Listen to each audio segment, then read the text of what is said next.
Hi, this is Grammy from Grammy and Grandpa Read, and today I have a book for you called The Forgetful Bears, and we borrowed this one from Grandpa's sister, Holly. It's written by Lawrence Weinberg, and it's illustrated by Paula Winter. Here are the Forgetful Bears, Mr. and Mrs. Forgetful, and their children, Sally and Tommy Forgetful. Oh yes, and we can't forget Grandpa Forgetful. And he's reading 100 Ways to Improve Your Memory. One spring morning, Mrs. Forgetful woke up and went to the window. "What a beautiful day," she said. "Wake up, everyone. Let's go to the country and have a picnic." "Hooray," shouted Sally and Tommy Forgetful. "We'll make the lemonade." They ran to the kitchen and squeezed lots of lemons. They added sugar and then added water. Soon the lemonade was ready, but they forgot about the picnic and drank it all by themselves. "I'll wake up Grandpa," said Mr. Forgetful, but he forgot where Grandpa's room was. He walked into the closet. There on the shelf was his bowler hat. "Just what I'm looking for," he said, and he put it on. Then he closed the door behind him and forgot to come out. Oh dear.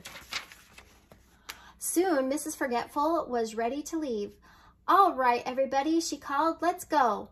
But she forgot where the front door was. Instead, she opened the door to the closet. "Oh, there you are," said Mr. Forgetful, who was standing inside. "Have you forgotten that we're going on a picnic?"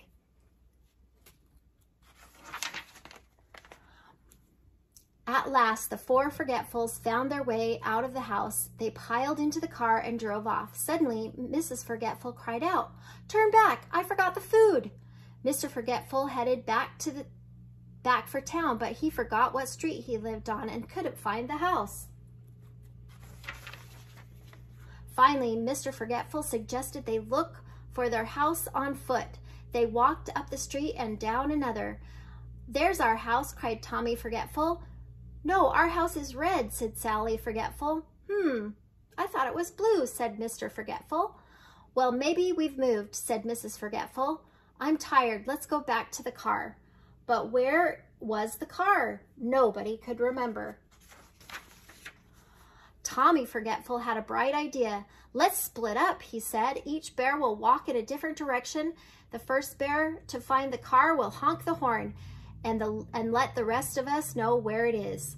And so the four Forgetful Bears went on their separate ways.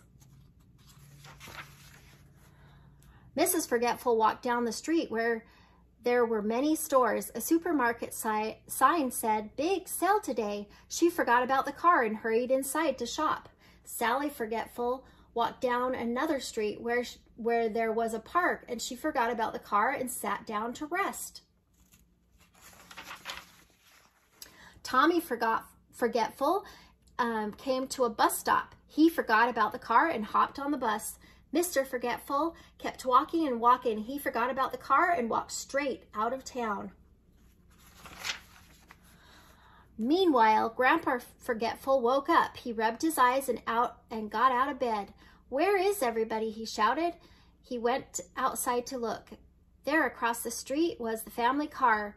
"What luck," said Grandpa, and he drove off to find the other Forgetfuls. Soon he saw Sally Forgetful sleeping on the bench. "Poor child, she's tired," he said to himself. He stopped and carried Sally to the back seat of the car.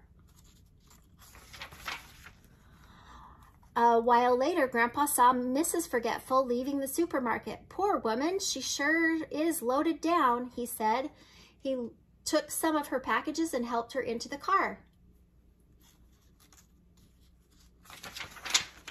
Grandpa stopped at a light and saw Tommy Forgetful. Poor boy was riding on the bus. Grandpa honked the horn. "Come with us, Tommy." So Tommy hopped off the bus and slid in next to Grandpa. "Where are we going?" Tommy asked. "It's such a nice day," Grandpa said. "We should go for a picnic in the country." "What a wonderful idea," said Mrs. Forgetful. "Why didn't I think of that?" So they drove out of the country. Along the road, they spotted Mr. Forgetful walking very slowly. Grandpa stopped the car. "Poor man, you look tired. Hop in." "Thank you," Mr. Forgetful said, "but I never accept rides from strangers." "But we're your family," shouted Mrs. Forgetful. "I'm your wife, and this is your son and your daughter and your father."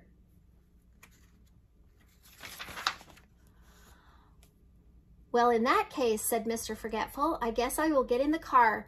Don't tell me your names. I'm sure they'll come to me." So they drove to a lovely spot by the river. They made sandwiches from the groceries Mrs. Forgetful had bought, and they all had a wonderful time, which they never forgot. Oh, so do you sometimes forget things? This was definitely an extreme case of the forgetfulness. But sometimes you have to make lists to remember, or as you get older, there's a lot of things you have to remember, so it does get harder to remember. I hope that you like this book, and please subscribe to our channel.